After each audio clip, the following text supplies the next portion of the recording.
നമസ്കാരം. 2026 ജൂൺ 7 മുതൽ ജൂൺ 13 വരെയുള്ള വാരഫലത്തിലേക്ക് കടക്കാം. മേടക്കൂറ്. അശ്വതി, ഭരണി, കാർത്തികയുടെ 1-ാം പാദം ഉൾപ്പെടുന്ന മേടക്കൂറുകാർക്ക് ഈ വാരത്തിൽ ധൈര്യവും പ്രവർത്തനശേഷിയും വർദ്ധിക്കും.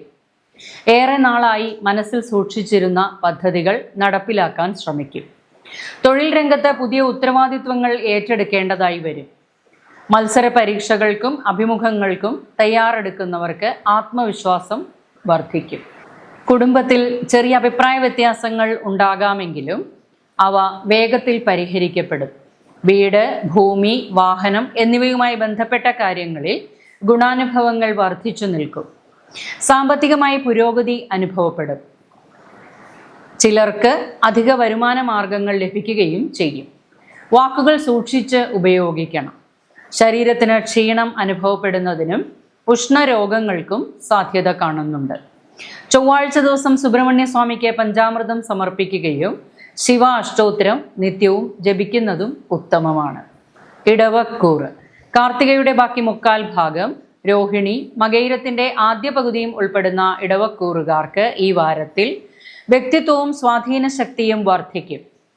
അധികാരികളുടെയും മുതിർന്നവരുടെയും പിന്തുണ ലഭിക്കാൻ സാധ്യതയുണ്ട്. ജോലിസ്ഥലത്ത് കഴിവുകൾ പ്രകടിപ്പിക്കാൻ അവസരങ്ങൾ ലഭിക്കും. ചിലവുകൾ വർദ്ധിക്കുന്നതിനാൽ സാമ്പത്തിക കാര്യങ്ങളിൽ നിയന്ത്രണം ആവശ്യമാണ്. കുടുംബത്ത് സന്തോഷകരമായ വാർത്തകൾ കേൾക്കാം. യാത്രകൾ ഗുണകരമാകും.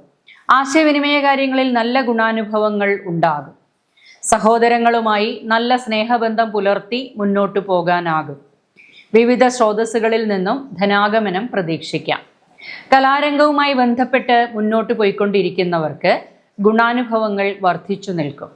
ഉഷ്ണരോഗങ്ങളും നേത്ര സംബന്ധമായ അസ്വസ്ഥതകളും ഉദരക്ലേശങ്ങൾക്കും സാധ്യതയുണ്ട്. ശിവപാർവതി ക്ഷേത്രത്തിൽ യഥാവിധി വഴിപാടുകൾ സമർപ്പിച്ച് പ്രാർത്ഥിക്കുക. മിഥുനക്കൂറ്. മകയിരത്തിന്റെ ബാക്കി പകുതിയും തിരുവാതിര, പുണർദത്തിന്റെ ആദ്യ 3/4 ഭാഗവും ഉൾപ്പെടുന്ന മിഥുനക്കൂറുകാർക്ക് ഈ വാരത്തിൽ ആശയവിനിമയം, വിദ്യാഭ്യാസം, കല, വ്യാപാരം തുടങ്ങിയ മേഖലകളിൽ നേട്ടങ്ങൾ പ്രതീക്ഷിക്കാം. പുതിയ സൗഹൃദങ്ങളും ബന്ധങ്ങളും രൂപപ്പെടാം. വിദ്യാർത്ഥികൾക്ക് പഠനത്തിൽ മികച്ച പുരോഗതി കൈവരിക്കാൻ സാധിക്കും. സാമ്പത്തികമായി അനുകൂല സാഹചര്യങ്ങൾ ഉണ്ടാകും. വിവേകപൂർവം തീരുമാനങ്ങൾ എടുക്കുന്നതിനും വീട്, ഭൂമി, വാഹനം എന്നിവയുമായി ബന്ധപ്പെട്ട കാര്യങ്ങളിൽ ഗുണാനുഭവങ്ങൾ വർദ്ധിച്ചു നിൽക്കും. മറ്റുള്ളവരുടെ മുന്നിൽ തിളങ്ങി നിൽക്കാനാകും. വിവാഹാലോചനകൾ നടന്നുകൊണ്ടിരിക്കുന്നവർക്ക് അനുകൂലമായവ വന്നു ചേരുന്നതാണ്. ബന്ധങ്ങൾ മെച്ചപ്പെടുത്തുന്നതിനും നല്ല സമയമാണ്. വിവിധ സ്രോതസ്സുകളിൽ നിന്നും ധനാഗമനം പ്രതീക്ഷിക്കാം. കർമ്മരംഗത്ത് പ്രതീക്ഷിച്ചതുപോലെയുള്ള ഉയർച്ചകൾ ഉണ്ടാകുന്നതാണ്. ഉദര സംബന്ധമായ അസ്വസ്ഥതകളും കണ്ണ്, ചെവി, പല്ല് സംബന്ധമായ അസ്വസ്ഥതകൾ ഉണ്ടാകുന്നതിനും ഇടയാകും. നാഗങ്ങൾക്ക് വിളക്ക് വെക്കുകയും ശനീശ്വര പൂജയും ഉത്തമമാണ്.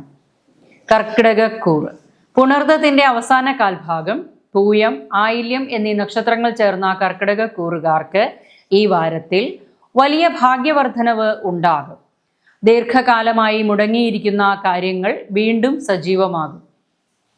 ഭൂമി, വീട്, വാഹനം എന്നിവയുമായി ബന്ധപ്പെട്ട് തീരുമാനങ്ങൾ അനുകൂലമാകും. കുടുംബത്ത് ഐശ്വര്യവും സമാധാനവും വർദ്ധിക്കും. തൊഴിൽ രംഗത്ത് അംഗീകാരവും സാമ്പത്തിക നേട്ടവും ലഭിക്കുന്നതാണ്. IT മേഖലയിൽ പ്രവർത്തിക്കുന്നവർക്കും ഗുണകരമാണ്. വിവിധ സ്രോതസ്സുകളിൽ നിന്നും ധനാഗമനം ഉണ്ടാകും. ആരോഗ്യം മെച്ചപ്പെടുന്ന ആഴ്ച കൂടിയാണ്. സന്താനങ്ങൾക്ക് പലവിധ ഉയർച്ചകൾ ഉണ്ടാകും. ദാമ്പത്യ ബന്ധം ഊഷ്മളമായിരിക്കും. പ്രണയിതാക്കൾക്കും ബന്ധം വിവാഹത്തിലേക്ക് എത്തിച്ചേരുന്നതാണ്. മത്സര പരീക്ഷകളിലും ഇന്റർവ്യൂകളിലും വിജയിക്കും. ശാരീരിക ക്ഷീണവും നെഞ്ചരിച്ചിൽ പോലുള്ള അസ്വസ്ഥതകളും ഉണ്ടാകാൻ ഇടയുണ്ട്. നാഗങ്ങൾക്ക് 100 പാലും വെള്ളിയാഴ്ച ദിവസം ദേവീക്ഷേത്ര ദർശനവും അനിവാര്യമാണ്. ചിങ്ങക്കൂറ്. മകം, പൂരം, ഉത്രത്തിന്റെ 1/4 ഭാഗം ചേർന്ന ചിങ്ങക്കൂറുകാർക്ക് ഈ വാരത്തിൽ ചില കാര്യങ്ങളിൽ ആശയക്കുഴപ്പവും അനിശ്ചിതത്വവും സൃഷ്ടിച്ചേക്കാം. എന്നാൽ ആത്മീയതയിലേക്കുള്ള താല്പര്യം വർദ്ധിക്കും. പഴയ ബന്ധങ്ങളും സാഹചര്യങ്ങളും വിലയിരുത്തുന്ന സമയം കൂടിയാണ്. തൊഴിൽ രംഗത്ത് അശ്രദ്ധ ഒഴിവാക്കണം. സ്ഥാനമാനങ്ങളും ഉയർച്ചകൾക്കും ഉള്ള നീക്കങ്ങൾ ഉണ്ടാകും. സന്താനങ്ങളുടെ ഉയർച്ചയിൽ സന്തോഷിക്കാനുള്ള അവസരങ്ങളും വന്നു ചേരും. വീട്, ഭൂമി, വാഹനം എന്നിവയുമായി ബന്ധപ്പെട്ട കാര്യങ്ങളിൽ നല്ല ഗുണാനുഭവങ്ങൾ പ്രതീക്ഷിക്കാം. ധനകാര്യ ഇടപാടുകളിൽ ജാഗ്രത പാലിക്കുക. ക്ഷമയോടെ മുന്നോട്ടു പോയാൽ പ്രതിസന്ധികൾ ഒഴിവാക്കാൻ സാധിക്കും. ഇപ്പോൾ രോഗാവസ്ഥയിലുള്ളവർക്ക് ആശ്വാസം ഉണ്ടാകുമെങ്കിലും ചിലർക്ക് ശ്വാസമുട്ട് പോലുള്ള അസ്വസ്ഥതകൾ ഉണ്ടാകാൻ ഇടയുള്ളതിനാൽ പ്രത്യേകം ശ്രദ്ധിക്കേണ്ടതാണ്. ഗണപതിക്ക് കറുകമാല സമർപ്പിക്കുകയും വിഷ്ണു സഹസ്രനാമം നിത്യവും ജപിക്കുന്നതും ഉത്തമമാണ്. കന്നിക്കൂറ്. ഉത്തരത്തിന്റെ ബാക്കി മുക്കാൽ ഭാഗം, അത്തം, ചിത്രയുടെ ആദ്യ പകുതിയും ഉൾപ്പെടുന്ന കന്നിക്കൂറുകാർക്ക് ഈ വാരത്തിൽ സുഹൃത്തുക്കളുടെയും സഹപ്രവർത്തകരുടെയും സഹായം ലഭിക്കുന്ന ആഴ്ചയാണ്. പുതിയ പദ്ധതികൾ ആരംഭിക്കാനും കൂട്ടായ പ്രവർത്തനങ്ങളിൽ പങ്കെടുക്കാനും അവസരമുണ്ടാകും. സാമ്പത്തികമായി നേട്ടങ്ങൾ ലഭിക്കും. കുടുംബത്ത് സന്തോഷകരമായ അന്തരീക്ഷം നിലനിൽക്കും. വിദ്യാഭ്യാസം, ഗവേഷണം, സാങ്കേതിക മേഖലകൾ എന്നിവയിൽ പ്രവർത്തിക്കുന്നവർക്ക് പ്രത്യേക പുരോഗതി കാണാനാകും. നിഗൂഢ ശാസ്ത്രങ്ങൾ അഭ്യസിക്കുന്നവർക്ക് ഗുണാനുഭവങ്ങൾ വർദ്ധിച്ചു നിൽക്കും. അച്ഛൻ്റെ ആരോഗ്യകാര്യത്തിൽ ശ്രദ്ധയുണ്ടാകണം. സഹോദരങ്ങളുമായി നല്ല സ്നേഹബന്ധം പുലർത്താൻ അവസരം ഒരുങ്ങും. വീട് പുതുക്കി പണിയുന്നതിനും ഭൂമി, വാഹനം എന്നിവയുമായി ബന്ധപ്പെട്ട കാര്യങ്ങളിലും ശുഭപ്രതീക്ഷകൾ വെച്ചു പുലർത്താനാകും. കണ്ണ്, ചെവി, പല്ല് സംബന്ധമായ അസ്വസ്ഥതകൾ ഉണ്ടാകാൻ ഇടയുണ്ട്. ശനീശ്വരന് എള്ള് പായസം, ഗണപതി ഹോമം എന്നിവ ഉത്തമമാകുന്നു. തുലാക്കൂറ്. ചിത്തിരയുടെ ബാക്കി പകുതിയും ചോതി, വിശാഖത്തിന്റെ ആദ്യ മുക്കാൽ ഭാഗവും ഉൾപ്പെടുന്ന തുലാക്കൂറുകാർക്ക് ഈ വാരത്തിൽ തൊഴിൽ രംഗത്ത് കൂടുതൽ ശ്രദ്ധയും ഉത്തരവാദിത്വവും ആവശ്യമായ കാലഘട്ടമാണ്. മേലുദ്യോഗസ്ഥരിൽ നിന്നും പ്രശംസ ലഭിക്കാം. സ്ഥാനക്കയറ്റമോ പുതിയ ചുമതലകളോ ലഭിക്കുവാൻ സാധ്യതയുണ്ട്. കുടുംബകാര്യങ്ങളിൽ സന്തുലിതമായ സമീപനം സ്വീകരിക്കുക. സാമ്പത്തിക കാര്യങ്ങളിൽ ആലോചിച്ച് തീരുമാനമെടുക്കുന്നത് നല്ലതാണ്. പങ്കാളിത്ത മേഖലകളിൽ അനുകൂലമായ മാറ്റങ്ങൾ ഉണ്ടാകും. പങ്കാളിയിൽ നിന്നും നേട്ടങ്ങളും പ്രതീക്ഷിക്കാം. വീട്, ഭൂമി, വാഹനം എന്നിവയുമായി ബന്ധപ്പെട്ട കാര്യങ്ങളിൽ നല്ല ഗുണാനുഭവങ്ങൾ പ്രതീക്ഷിക്കാം. പ്രണയബന്ധങ്ങൾ ഗുണപ്രദമാകും. ധനധാന്യാദി വസ്ത്രാഭരണാദി ലാഭം, ബന്ധു സമാഗമം എന്നിവയും പ്രതീക്ഷിക്കാം. നേത്ര സംബന്ധമായ അസ്വസ്ഥതകളും കണ്ണ്, ചെവി, പല്ല് സംബന്ധമായ ഇൻഫെക്ഷൻസ് ഉണ്ടാകാൻ സാധ്യതയുണ്ട്. സുബ്രഹ്മണ്യ സ്വാമിക്ക് പഞ്ചാമൃതം സമർപ്പിക്കുകയും ശിവ അഷ്ടോത്തരം നിത്യവും ജപിക്കുന്നതും ഉത്തമമാണ്. വൃശ്ചികക്കൂറ്.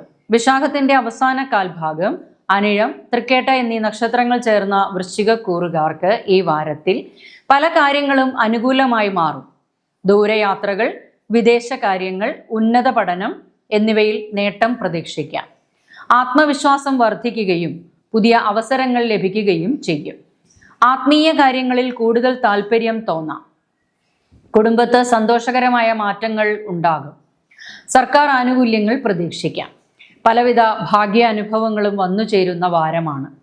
പരീക്ഷകളിലും ഇന്റർവ്യൂകളിലും വിജയിക്കും. ഏതൊരു സേവന മേഖലയിലും നല്ല ശുഭപ്രതീക്ഷകൾ വച്ചു പുലർത്തും. തൊഴിൽ രംഗത്ത് പ്രതീക്ഷിച്ച ഉയർച്ചകളും താൻ ആഗ്രഹിച്ച രീതിയിൽ തന്നെ കാര്യങ്ങൾ നീങ്ങുന്നതുമാണ്. സഹോദരങ്ങളുമായി നല്ല സ്നേഹബന്ധം പുലർത്തുന്നതിനും ധനധാന്യാദി വസ്ത്രാഭരണാദി ലാഭം, ഇഷ്ടഭക്ഷണ സമൃദ്ധി, ബന്ധു സമാഗമം എന്നിവയും പ്രതീക്ഷിക്കാം. മഹാദേവന് ധാര സമർപ്പിക്കുകയും അയ്യപ്പസ്വാമിക്ക് നീരാഞ്ജനം എന്നിവ ഉത്തമമാകുന്നു. ധനുക്കൂറ്. മൂലം, പൂരാടം, ഉത്രാടത്തിന്റെ കാൽഭാഗം ഉൾപ്പെടുന്ന ധനുക്കൂറുകാർക്ക് ഈ വാരത്തിൽ അപ്രതീക്ഷിത ധനലാഭത്തിനും കുടിശ്ശിക പണം ലഭിക്കുന്നതിനും സാധ്യതയുണ്ട്. നിക്ഷേപ കാര്യങ്ങളിൽ ശ്രദ്ധയോടെ മുന്നോട്ടു പോകണം. ആരോഗ്യ കാര്യങ്ങളിൽ അശ്രദ്ധ ഒഴിവാക്കുക. പേരും പ്രശസ്തിയും ഉണ്ടാകുന്നതാണ്. വിവാഹാലോചനകൾ നടന്നുകൊണ്ടിരിക്കുന്നവർക്ക് അനുകൂലമായവ വന്നു ചേരും.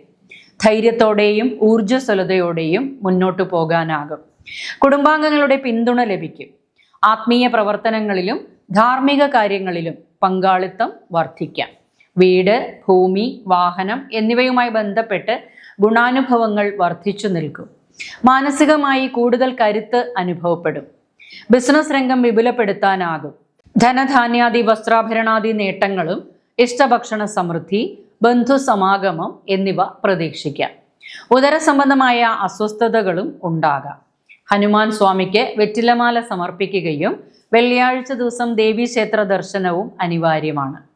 മകരക്കൂറ്. ഉത്രാടത്തിന്റെ ബാക്കി മുക്കാൽ ഭാഗം, തിരുവോണം, അവിട്ടത്തിന്റെ ആദ്യ പകുതിയും ഉൾപ്പെടുന്ന മകരക്കൂറുകാർക്ക് ഈ വാരത്തിൽ പുതിയ ചിന്തകളും തീരുമാനങ്ങളും ഉണ്ടാകും. ദാമ്പത്യ ജീവിതത്തിൽ അനുകൂലമായ മാറ്റങ്ങൾ പ്രതീക്ഷിക്കാം. പങ്കാളിത്ത വ്യാപാരങ്ങളിൽ പുരോഗതി ഉണ്ടാകും. പുതിയ ബന്ധങ്ങൾ സ്ഥാപിക്കാൻ അവസരമുണ്ടാകും. സാമ്പത്തികമായി സ്ഥിരത കൈവരും. ടെസ്റ്റുകളിലും ഇന്റർവ്യൂകളിലും വിജയിക്കുന്നതാണ്. സന്താനങ്ങളുമായി അഭിപ്രായ വ്യത്യാസങ്ങൾ ഉണ്ടാകാതിരിക്കാൻ ശ്രദ്ധിക്കണം. വാഹനം കൈകാര്യം ചെയ്യുമ്പോൾ ശ്രദ്ധിക്കേണ്ടതാണ്. സഹോദരങ്ങളുമായി നല്ല സ്നേഹബന്ധം പുലർത്തി മുന്നോട്ടു പോകാനാകും. ടെസ്റ്റുകളിലും ഇന്റർവ്യൂകളിലും വിജയിക്കുന്നതാണ്. ശത്രുശല്യം വർദ്ധിക്കും. കടബാധ്യതകൾ വർദ്ധിക്കാതിരിക്കാൻ ശ്രദ്ധിക്കണം. ബിസിനസ് രംഗം വിപുലപ്പെടുത്തിയെടുക്കുന്നതിനും ലാഭവർദ്ധനവിനും ഇടയാകും. ഹൃദയ സംബന്ധമായ അസ്വസ്ഥതകളും ഉദരക്ലേശങ്ങൾക്കും സാധ്യതയുണ്ട്. ഗണപതിക്ക് കറുകമാല സമർപ്പിക്കുകയും നാഗങ്ങൾക്ക് വിളക്ക് വയ്ക്കുകയും ചെയ്യുക. കുംഭക്കൂറ്. അവിട്ടത്തിന്റെ അവസാന പകുതിയും ചതയം, പൂരുരുട്ടാതിയുടെ ആദ്യ മുക്കാൽ ഭാഗവും ഉൾപ്പെടുന്ന കുംഭക്കൂറുകാർക്ക് ഈ വാരത്തിൽ പുതിയ ആശയങ്ങളും സാമ്പത്തിക സാധ്യതകളും മുന്നിലെത്തും. എന്നാൽ പെട്ടെന്നുള്ള തീരുമാനങ്ങൾ ഒഴിവാക്കണം. തൊഴിൽ രംഗത്ത് മത്സരങ്ങൾ വർദ്ധിക്കാം. സഹപ്രവർത്തകരുമായി അഭിപ്രായ വ്യത്യാസങ്ങൾ ഉണ്ടാകാൻ സാധ്യതയുള്ളതിനാൽ നയതന്ത്രപരമായ സമീപനം സ്വീകരിക്കുക. സഹോദരങ്ങളുമായി നല്ല സ്നേഹബന്ധം പുലർത്തി മുന്നോട്ടു പോകാനാകും. സർക്കാർ ആനുകൂല്യങ്ങൾ ലഭിക്കുന്നതാണ്. ഭാര്യാഭർത്താക്കന്മാരുടെ ഇടയിൽ അഭിപ്രായ വ്യത്യാസങ്ങൾ ഉണ്ടാകാൻ ഇടയുണ്ട്. ആഡംബര വസ്തുക്കൾ ലഭിക്കുന്നതാണ്. ധനധാന്യാദി വസ്ത്രാഭരണാദി ലാഭം, ഗൃഹോപകരണങ്ങൾ എന്നിവ ലഭിക്കുന്നതാണ്. സന്താനങ്ങളുമായി നല്ല സ്നേഹബന്ധം പുലർത്തി മുന്നോട്ടു പോകാനാകും. ആരോഗ്യ കാര്യങ്ങളിൽ പ്രത്യേക ശ്രദ്ധ ആവശ്യമാണ്. നെഞ്ചരിച്ചിൽ പോലുള്ള അസ്വസ്ഥതകൾ ഉണ്ടാകാൻ ഇടയുണ്ട്. ഗണപതിക്ക് കറുകമാല സമർപ്പിക്കുകയും വിഷ്ണു സഹസ്രനാമം നിത്യവും ജപിക്കുകയും ചെയ്യുക. മീനക്കൂറ്. പൂരുരുട്ടാതിയുടെ അവസാന കാൽഭാഗം, ഉത്രട്ടാതി, രേവതി എന്നീ നക്ഷത്രങ്ങൾ ചേർന്ന മീനക്കൂറുകാർക്ക് ഈ വാരത്തിൽ ഉത്തരവാദിത്വങ്ങളും ജോലിഭാരവും വർദ്ധിക്കാം. വലിയ സംരക്ഷണവും അനുഗ്രഹവും നൽകും.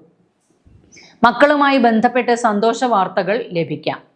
കല, സാഹിത്യം, സൃഷ്ടിപരമായ മേഖലകൾ എന്നിവയിൽ പ്രവർത്തിക്കുന്നവർക്ക് മികച്ച നേട്ടങ്ങൾ പ്രതീക്ഷിക്കാം. കുടുംബത്തെ സമാധാനവും സാമ്പത്തിക സ്ഥിരതയും വർദ്ധിക്കും. വീട്, ഭൂമി, വാഹനം എന്നിവയുമായി ബന്ധപ്പെട്ട കാര്യങ്ങളിൽ നല്ല ഗുണാനുഭവങ്ങൾ പ്രതീക്ഷിക്കാം. ടെസ്റ്റുകളിലും ഇന്റർവ്യൂകളിലും വിജയിക്കുന്നതാണ്. ബന്ധുസമാഗമം, ധനധാന്യാദി വസ്ത്രാഭരണാദി ലാഭം, ഇഷ്ടഭക്ഷണ സമൃദ്ധി എന്നിവയും പ്രതീക്ഷിക്കാം. അച്ഛനമ്മമാരുമായി നല്ല സ്നേഹബന്ധം പുലർത്തി മുന്നോട്ടു പോകാനാകും. വാക്കുകൾ സൂക്ഷിച്ച് ഉപയോഗിക്കണം. തൊണ്ട, ചെവി സംബന്ധമായ അസ്വസ്ഥതകൾ ഉണ്ടാകാനിടയുണ്ട്. ഉദരക്ലേശങ്ങളും ഉണ്ടായേക്കാം. ഹനുമാൻ സ്വാമിക്ക് വെറ്റിലമാല സമർപ്പിക്കുകയും നാഗങ്ങൾക്ക് കരിക്കഭിഷേകവും സമർപ്പിച്ച് മുന്നോട്ടു പോവുക.